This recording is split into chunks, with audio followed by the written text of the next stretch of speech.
Every 3 weeks or so, you just say to your spouse or to one of your children, on a scale of 0 to 10, how much love do you feel coming from me?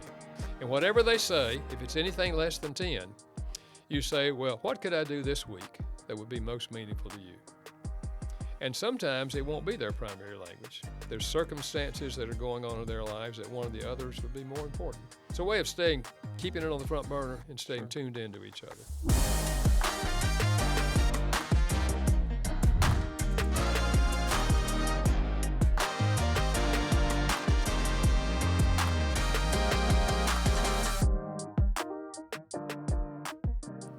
Welcome back to GDS Unplugged, where we'll explore ideas, people, and practices to help you grow your life and relationships. I'm your host, Glen Smith.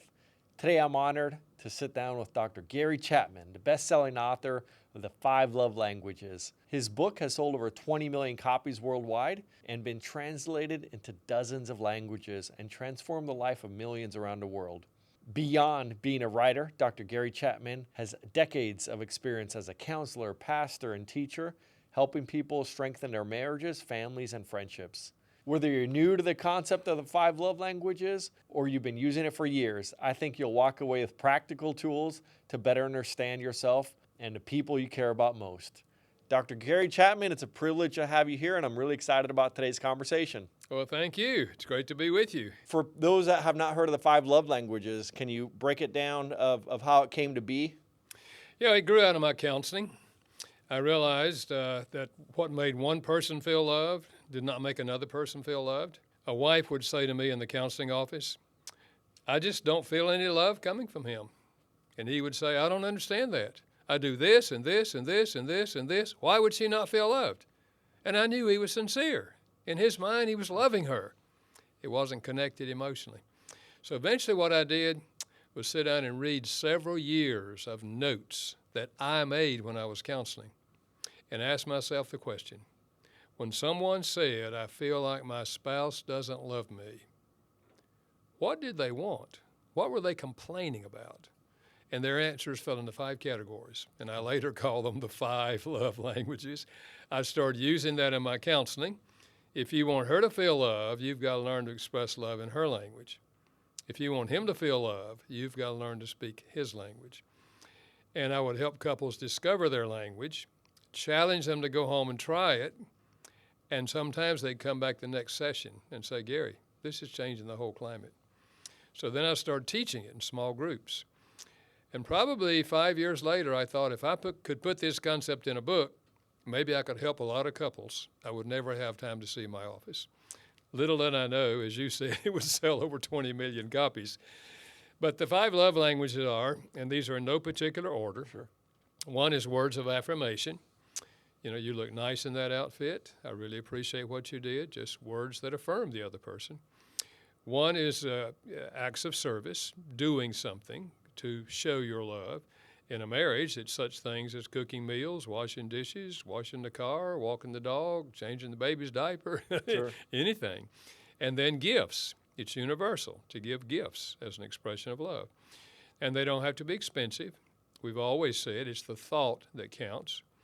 And then there's quality time, giving the person your undivided attention, just like you and I are doing right now.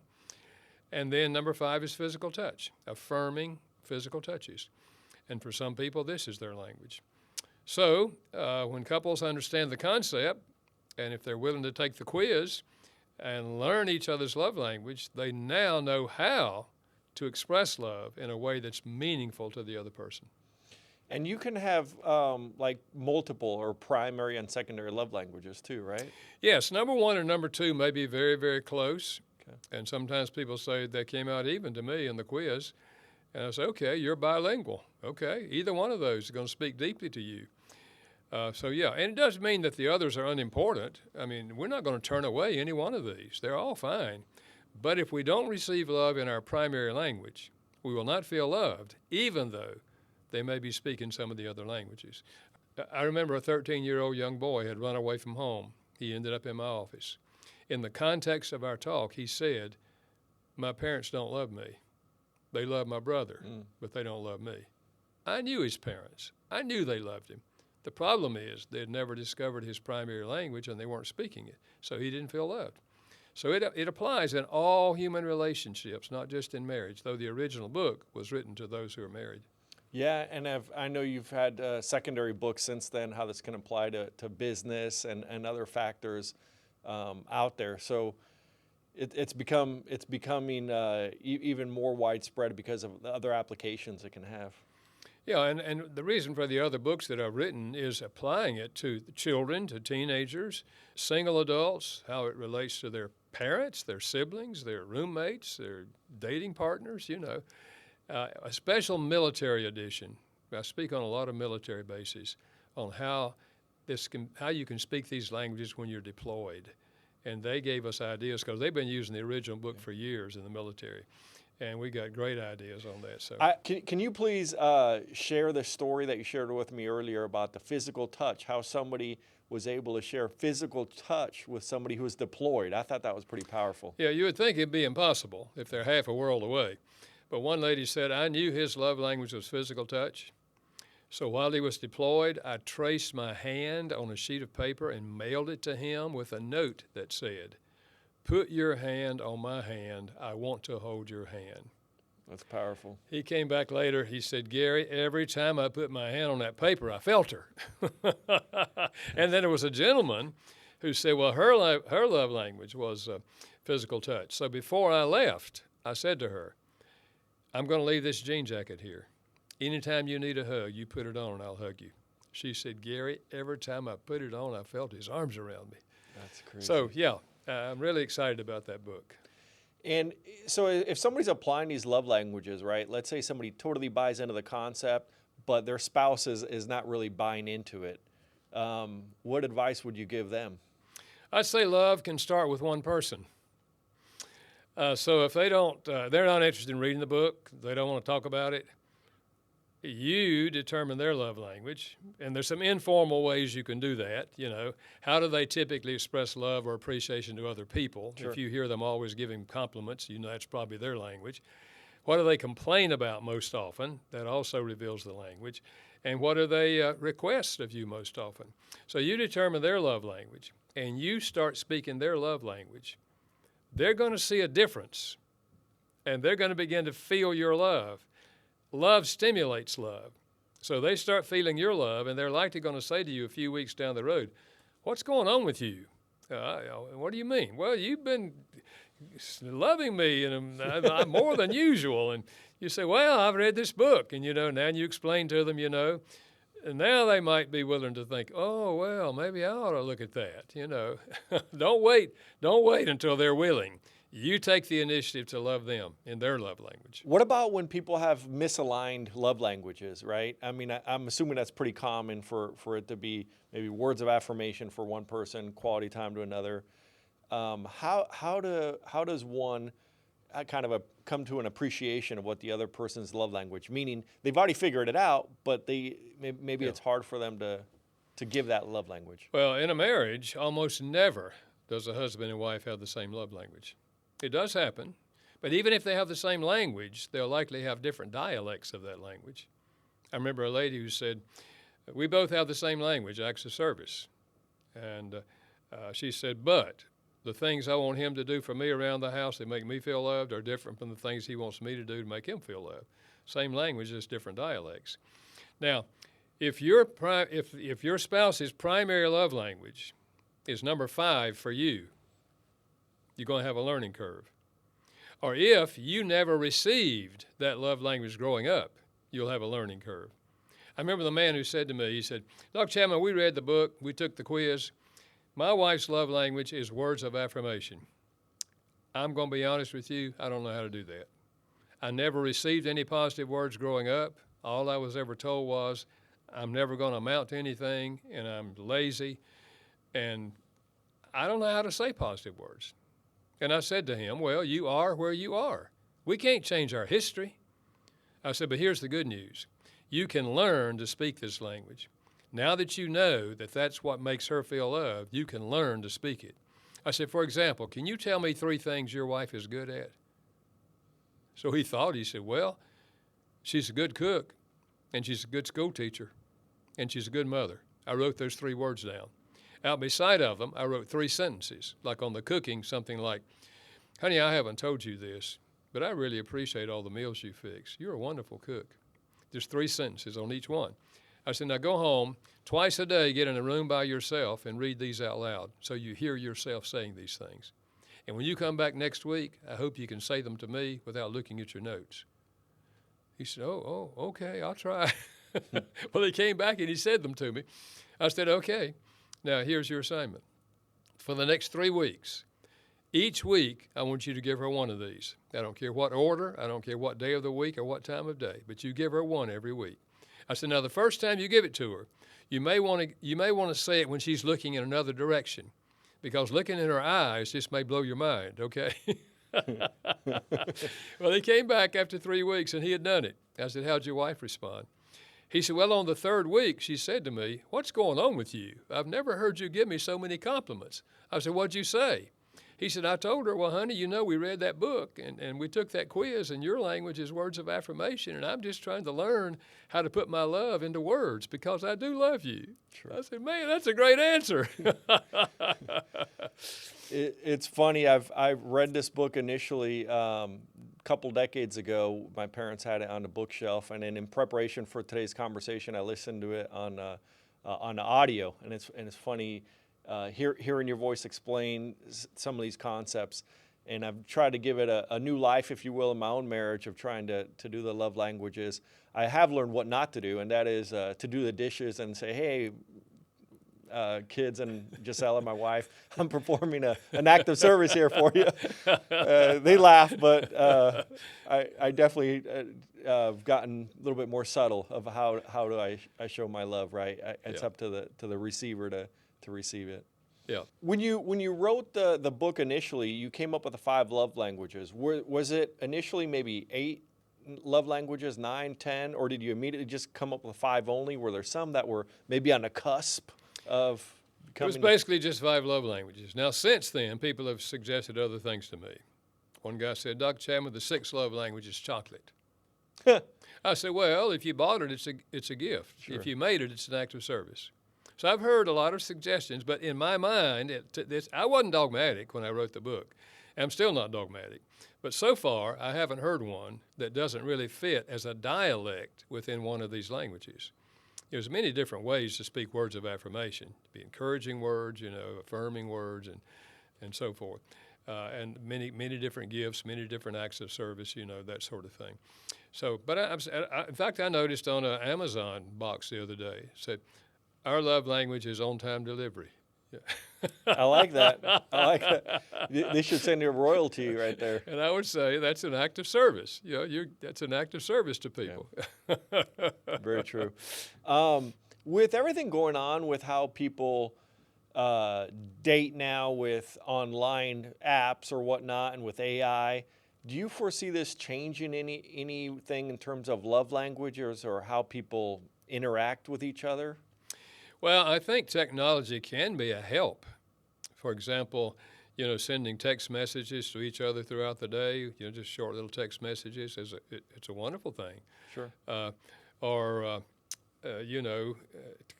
Being able to, in fact, we have an app, a love language app, where you can say, my love tank is empty, honey, or my love tank's down to 5, honey. It's just kind of a fun way that couples can interact with each other. So I think technology can be an advantage. I do think that technology, however, is having an impact on how we relate to people. For example, I just got off a plane not long ago. Used to, every time on a plane, you'd sit down beside somebody, you'd start talking to them. Sure. And find out who they were and all that kind of. People don't talk anymore. Just on their phone. They just sit down and everybody takes out their phone, So in a sense, it can isolate us and has isolated us, I think, more from personal relationships. And that's why I think we have to be careful about that, and we have to acknowledge it. A man said to me the other day, he said, my wife and I were watching a TV program together, and he said, and then as soon as the ads came on, we'd cut it off, and each of us would get our phone, Mm-hmm. And he said, I realized, honey, we're not having any quality time here. We're watching, and then we're going to. So we have to be careful. Just because you're together doesn't mean it's quality that's time. right. That's right. Because quality time, you giving that person your undivided attention. Sure. With the, I know you said you would not have changed 5 love languages. This is, you hit it correctly the first time. What has changed in the industry? I know you do a lot of marriage counseling. Society's changed a lot in the last 4 decades. Have marriages changed, or how you give advice, or the problems you see in marriages 40 years ago versus today? How has it changed or not changed, perhaps? I think the fundamental need for love has always been true and will always be true. That's why I think this book went to other cultures, which really surprised me, because one of my academic backgrounds was cultural anthropology. I did an undergrad and a master's degree studying cultures and how they're organized. I was shocked, really, when the first publisher came. It was Spanish, and they asked to get permission to publish it. I said to my publisher, I don't know if this works in Spanish culture. I discovered this in Middle America. Yeah. They said, well, they've read the book and they want to publish it. I said, okay. And it became their bestseller. And now it's gone on up to over 50 languages, which now seems to me to say these are fundamental ways of expressing love in every culture, because we're all humans. Now, obviously, there can be different dialects of all of these in different cultures, of course. But, I think it's fundamentally. But in terms of other things, I think communication today, communication has always been the heart of marriage. I mean, you can't share life if you're not listening and talking to each other, because I don't know what's in your mind. You don't know what's in my mind. You don't know what I'm struggling with. Sure. We have to communicate. And I think we're so busy with things today, and we turn to our phones. And I've had wives say to me, he's still doing games on TV. He's a 30-year-old man. He acts like he's a teenager, and we don't ever have any time together. So I think technology can pull us apart. We can get obsessed with certain forms of technology, and it can pull us apart and not have that connection, because marriage has to do with an emotional connection and also a sense of security. We're there for each other. And that's the very heart of what marriage is all about. 2 people sharing life together in a deep way, intellectually, emotionally, socially, physically. I think technology is having an impact on relationships. It seems like, communication is always important and you always want to do it. But in my mind, with the way technology has shifted, it's even more, it's more special, if you will, because the world's evolved so much that you even less frequently have that communication. I mean, pretty soon when you call a 1-800 number, instead of calling India, wherever, it's going to be a robot, right? So I think people crave for that relationship. Even in our industry, I think the reason a lot of people use financial advisors is they want that relationship to a certain extent. They want to know that they're being heard and they're having something that's custom built for them, and they're not treated like a number. I think you're exactly right. And I think in the business world, this is important. If people feel appreciated and feel like they're treated as a person and not just a number, they're going to relate to that person. I mean, my financial advisor back in North Carolina, he's like my brother, Sure. I mean, we've gotten to know each other through the years. We share things with each other in addition to finances. And I think that's what life was intended to be. Relating to people, friendships and business world and the educational world or whatever, relating to each other as persons, not just numbers and not just robots, Yeah, when I talk to successful business owners that have either sold a business or continued in that line of work for many, many decades, the thing that I ask them sticks out. It's not a dollar amount they sold a business. It's the relationships that they had while they built that enterprise is at the end of the day what they find most rewarding. Yeah, that's exactly right. And if people don't feel appreciated in the workplace, many times they're going to leave and go somewhere else. True. It's not because they're going for more money. That's what we normally think. Yeah. But many times they're saying, I'm leaving because nobody here seems to appreciate me, Yep. So, Dr. Chapman, I have 2 kids. One's a sophomore at UT Austin. One's a senior in high school. Let me get some free counseling here, free advice. How do I get to know their love language, and is that going to change as they go through adolescence to become young men and women? So kind of a two-part. How do I get to know a language? Is it going to change? And how can I do my best as a father? Yeah. Well, I think in terms of getting to know their love language, you can discover a child's love language by the time they're 4 years old by simply observing their behavior. How do they relate to you and other people? My son's love language is physical touch. When he was 4 years old, when I would come home from work, he'd run to the door, grab my legs, and climb all over me.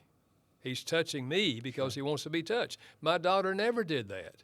At that age, she would say, "Daddy, come into my room. I want to show you something." She wanted quality time. She wanted my undivided attention.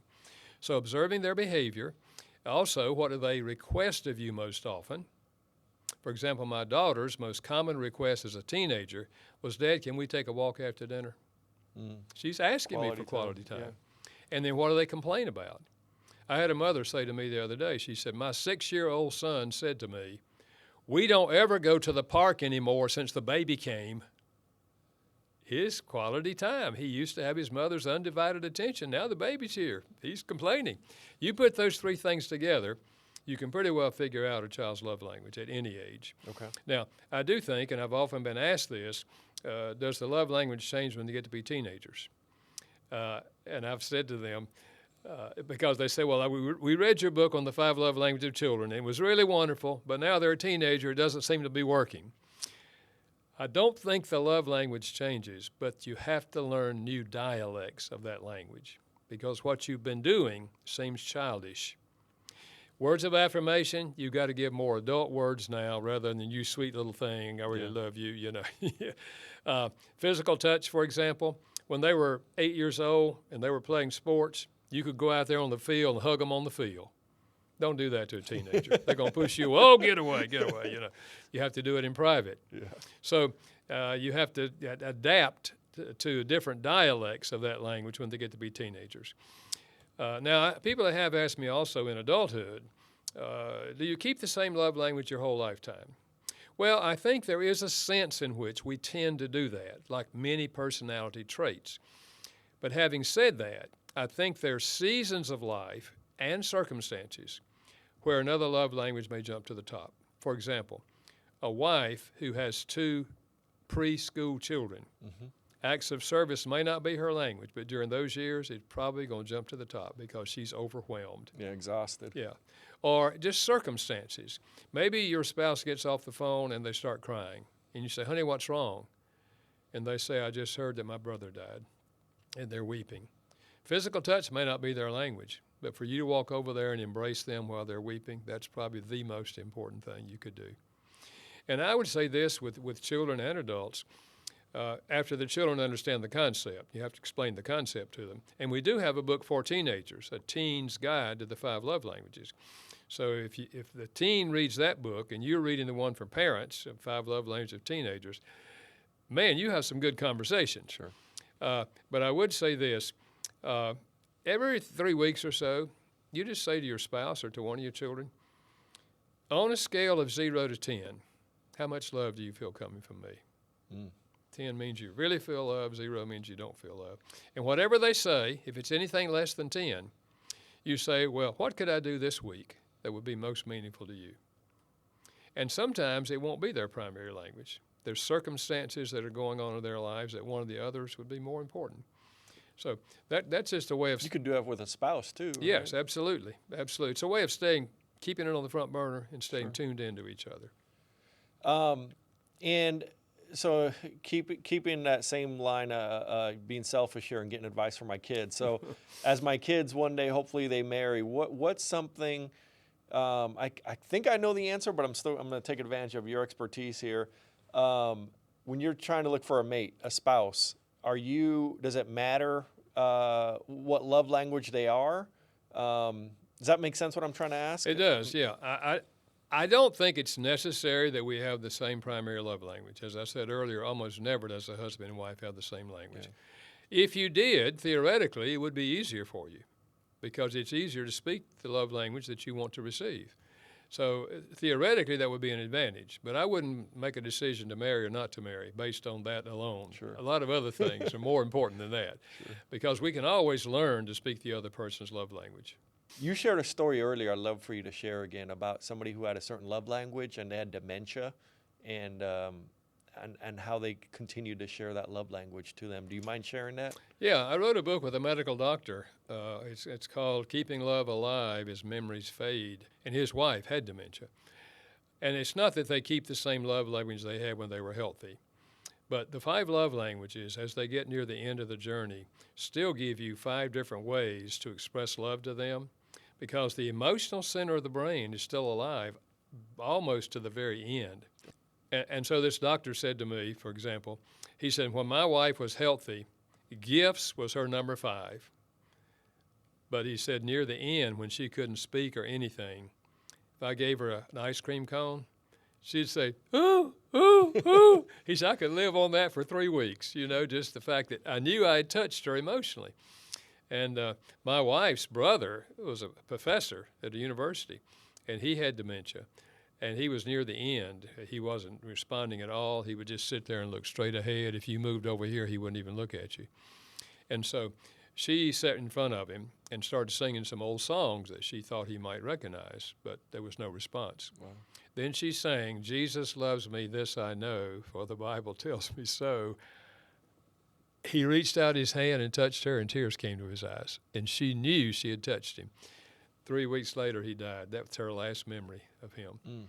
So for dementia patients, that book is really, really helpful to understand, of course, what's happening in the whole process of dementia, but also realizing you can still touch them emotionally even when they can't respond with words. Dr. Chapman, so here at GDS Wealth Management, we focus really on retirement planning for our clients, making sure their investments are invested for whatever goals they may have. Obviously, money's an important part of life. Much more important are relationships, especially with one spouse, which is why we wanted to have this conversation. What are some last words that you could give to our clients or anybody that might be listening today? If I had a parting word to leave with the listeners, I would say simply listening to us today or even reading the book is not the answer. The answer is a choice. I'm going to learn to speak the love language of the significant people in my life. It's a choice. A lady asked me once, can you love your husband if you hate him? And I said, yes, because love does not start with a feeling. Love starts with a choice. And the choice is, I want to enrich the life of the other person. So I'm going to learn to speak their love language. Then, yes, you touch their emotions, and yes, they can respond to you and touch your emotions, but it doesn't start with an emotion. It starts with a choice. We are either loving people or we are selfish people. Selfish person is doing everything they do for their own benefit. A loving person is doing everything they do for the benefit of helping other people. We enrich people's lives if we choose to love and then learn how to speak it in a meaningful way. Well, thank you for all you do, Dr. Chapman, and we appreciate your time today. Thank you. It was great to be with you. I get the privilege of asking you our mailbag questions. Now, this is a mixture of questions from people upstairs in our office, a few that we got from current clients that knew you were coming in today, and there might be one from my wife. So okay. Now I know you've been doing marriage counseling for 35 plus years.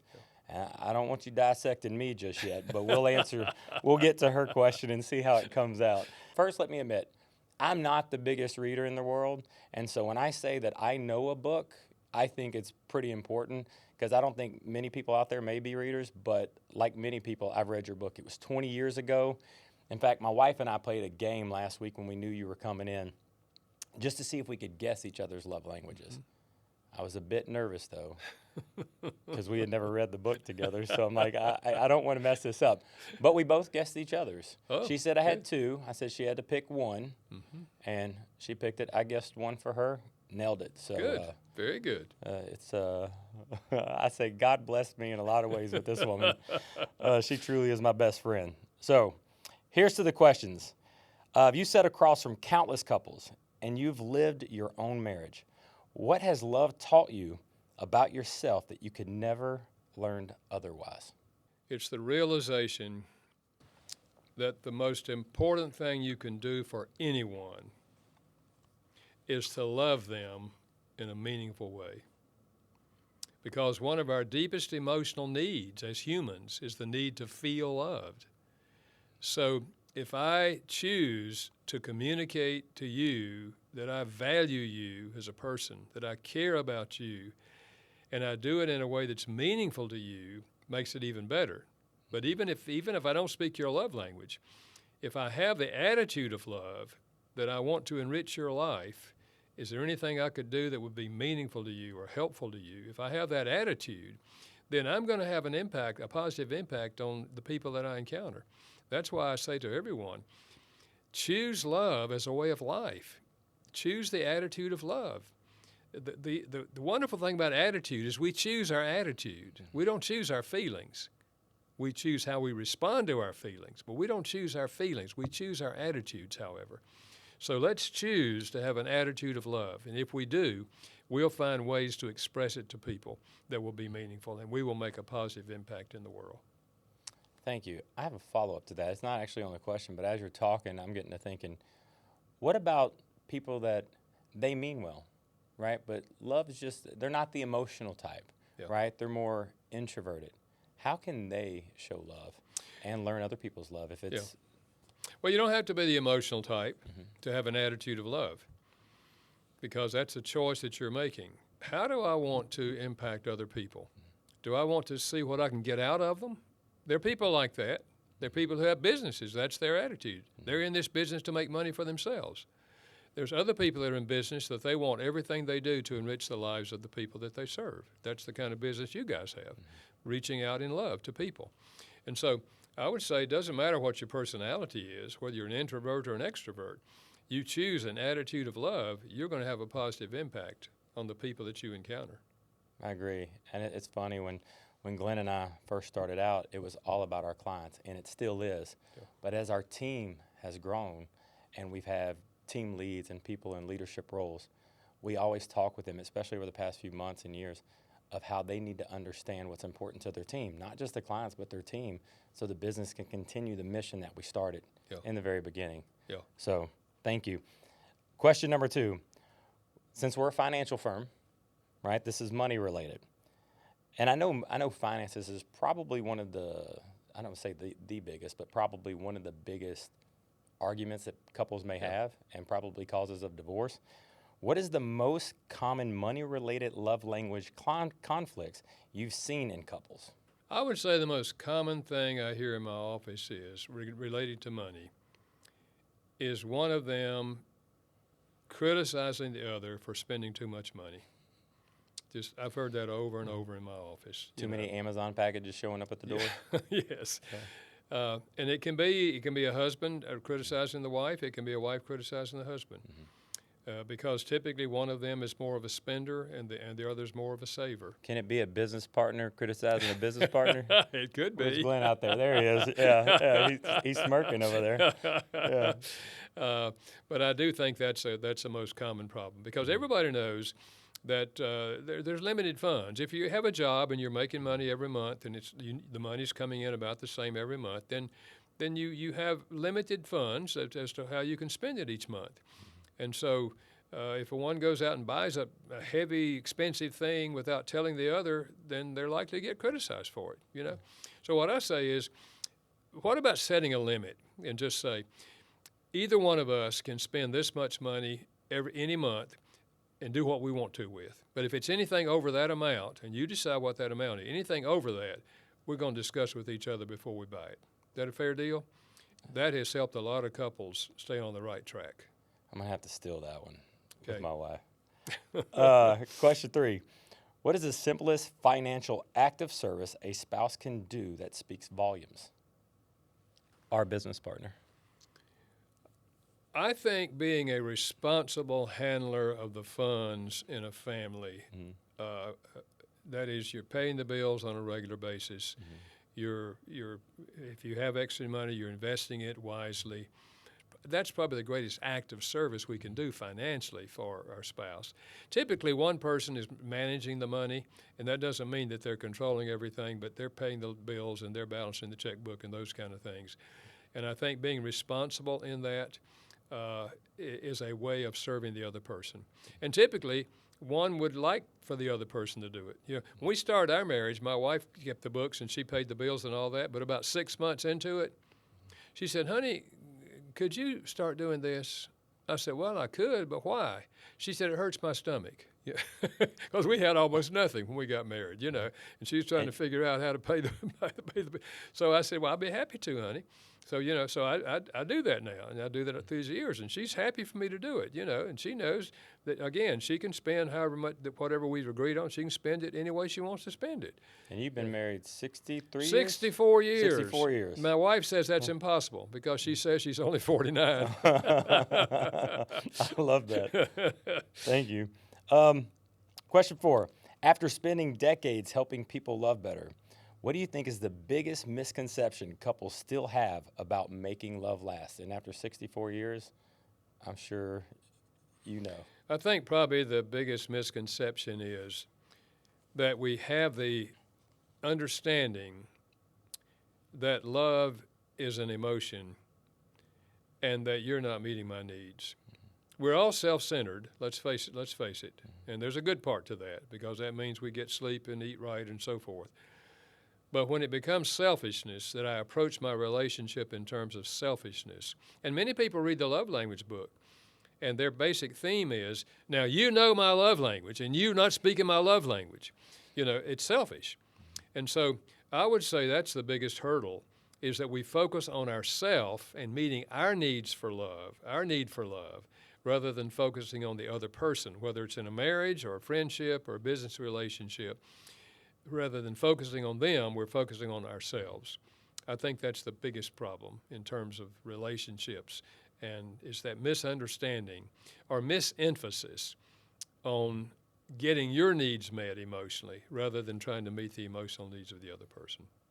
You know, it's funny. I'm curious if you experience this, because in business, we always talk about we're in the business of serving others. And I think the reason we've had the success we have is because we put the client's needs first. Our number one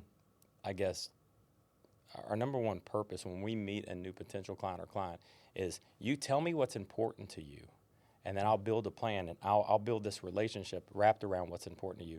We do it in business, but how many of us go home and fail in our personal lives? Because I'll tell you, my wife is truly my best friend. You know how guys have banter around the office and guys tell stories. Well, a week after a story is told or something, I will come back and say, yeah, I was telling my wife about that story we were talking about. They go, you told your wife that? I go, yeah, my wife's my best friend. I tell my wife everything, and I've been extremely blessed. But with that said, I also know that sometimes I can be selfish. Yeah. When I'm tired at night is probably when I get the most irritable.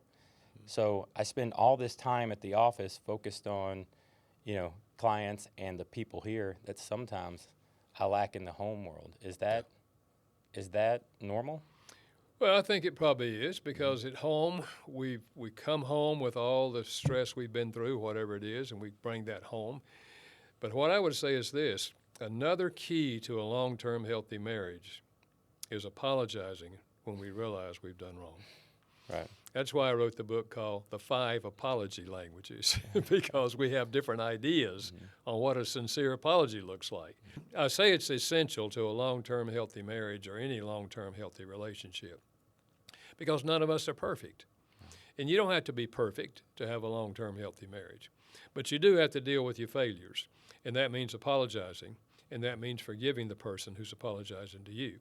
Because when we hurt the other person, we create an emotional barrier between us. It does not go away with the passing of time. It goes away when we apologize and when they choose to forgive us. So that's, I believe, the second essential to a long-term healthy relationship. The next one is my wife's question. Okay. And I got this last night while we were watching our 9-year-old play baseball. So bear with it. Hopefully I'm not going to be too embarrassed by this. Many people know their love language, but still struggle to speak their partners consistently. What's the real barrier there? Is it habit? Is it pride? Is it fear? What do you think? I think often it's not that we don't want to, it's that we haven't put it as a priority. And so we've got so many other things that we're doing that we're not consciously thinking of, I need to remember their love language. I need to keep it on the front burner. I need to consistently do that. I think many times it's not intentional. It's just that we're allowing other things, our other agendas that we have, replace this agenda.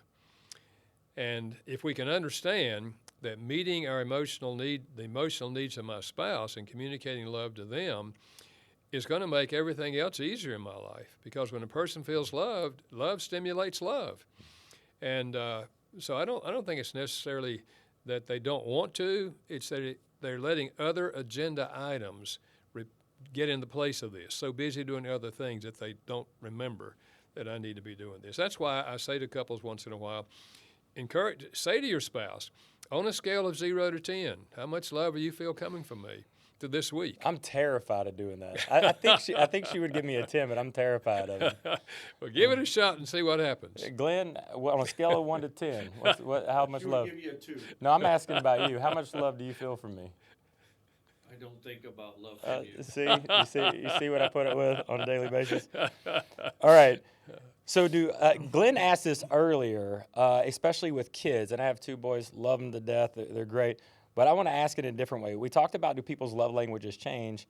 Since we're in the financial world, can financials make people's love languages change, and how do we adapt? And then the second part of that is there a perfect match of the 5 love languages that you would say whenever you see a couple that has, one has this and the other one has this one, you're like, all right, that's the best couple together? No, I don't think there's a perfect match. Okay. I think any one of these is a legitimate way to express love, and everybody has a primary language. The important thing is realizing that. If you happen to have the same love language, great. It's much easier. But if you don't, learn it. Even if you didn't receive it as a child, learn it as an adult. I remember a man who said to me, a father, he said, Gary, my wife and I read your book on the 5 love languages of children. Our 10-year-old son's love language is physical touch. And I'm ashamed to say this. I have never hugged him. He said, I was never hugged growing up by my mother or my father.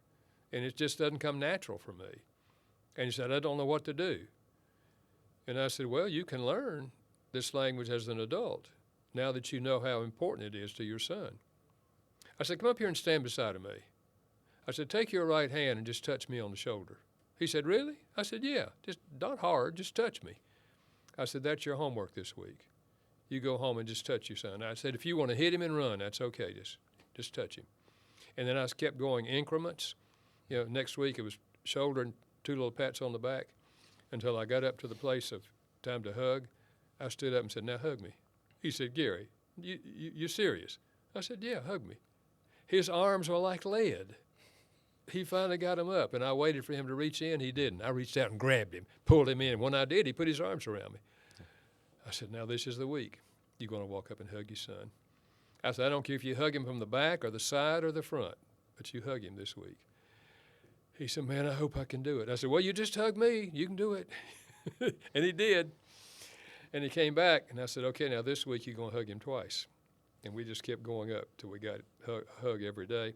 Then I said, if you can hug him once a day, you can hug him twice a day. So I want you to hug him before he goes to school and hug him when both of you get home in the afternoon. And he started doing it. Did you follow up with him? Like, Yeah. how are they doing? Yeah, they're doing wonderful.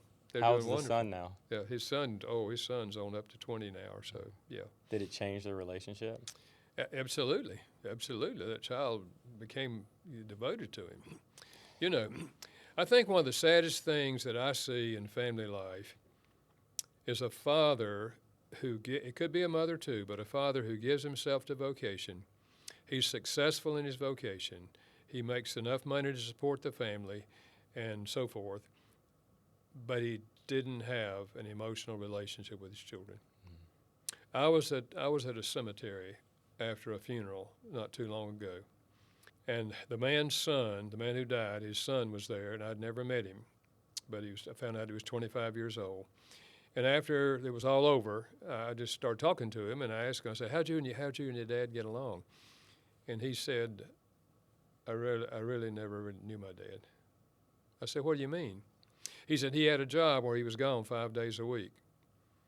And he came home, and on Saturday, he played golf with his buddies. On Sunday, he slept till noon, and all afternoon he watched football on television. And he said, I never had a relationship with my dad. And tears came to my eyes. Mm-hmm.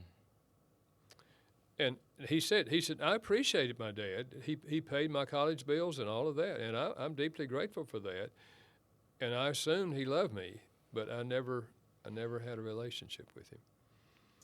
And I thought, if that father had understood, I'm sure he didn't understand that. In his mind, he was doing a good job. He was working hard and supporting the family and supporting his child to go through college. But he missed out on the value of having a close relationship with his son. So to parents, I say, relationships, human relationships is where life's meaning is found. All the rest of it is important, to be sure, and we do have a responsibility to take care of our families, and we want to do that. But let's not miss out on a relationship while we're doing it. While you're sitting there talking, I'm probably the emotional one in the office. I'll cry at a good rom-com. But I think about my father, as you know, Baptist minister like yourself for decades. Never as large of churches as you were. He was very much small scale, but never that much of an affectionate man. And sometimes had a temper. And it's weird when I look at how I look at my own kids. And we're fortunate enough to watch our clients and watch them raise their kids and live vicariously through them. As a young parent, I've sat there and said, okay, what kids are good? How do I want my kids to be when they grow up? And what do those parents do to be successful? And what's interesting is there's no perfect dad. I'm far from it. Yeah. But I try. And my father was not affectionate to us, but I'm very affectionate to my kids. I am the guy that will hug my kids every morning. I'll kiss them every morning. Kiss them this morning before I leave. We say I love you. I tuck them in bed. Because I may have messed up in a lot of things in life, but being there for my kids is something that's really important to me.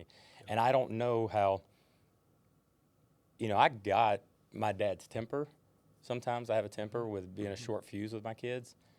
And I hate that I got that, but I'm so glad that I found a way to love my boys, not perfectly, but better than I ever had. Yeah.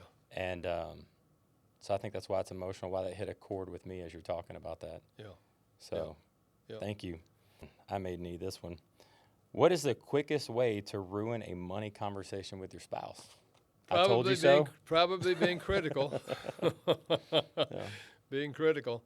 I do think couples need to talk about finances, Mm-hmm. and each of them needs to kind of know what's going on. One of them is going to probably manage things, as we talked earlier about, more than the other. But both of them needs to know where we are financially, and what our needs are, et cetera, et cetera. And it doesn't need.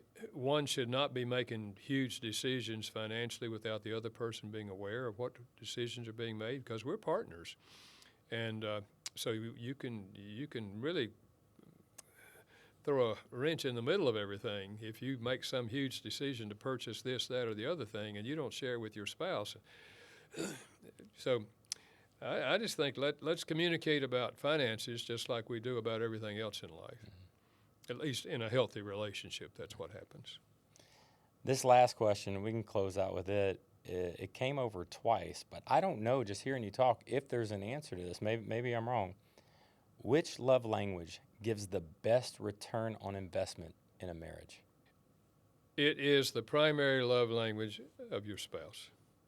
Oh, but it's not one of the five. That's good. It's just, but the most important love language is the love language of your spouse.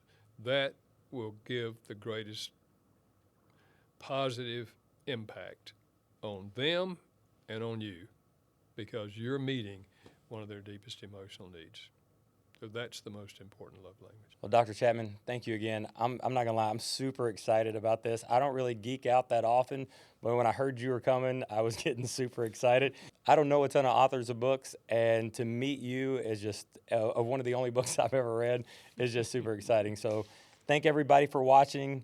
If you think of any questions, again, stay tuned to GDS Unplugged and feel free to comment in the comment section with any of your questions. We'll be happy to answer them. Thank you again. Thank you, Dr. Chapman. Thank you. Enjoyed being with you. My pleasure.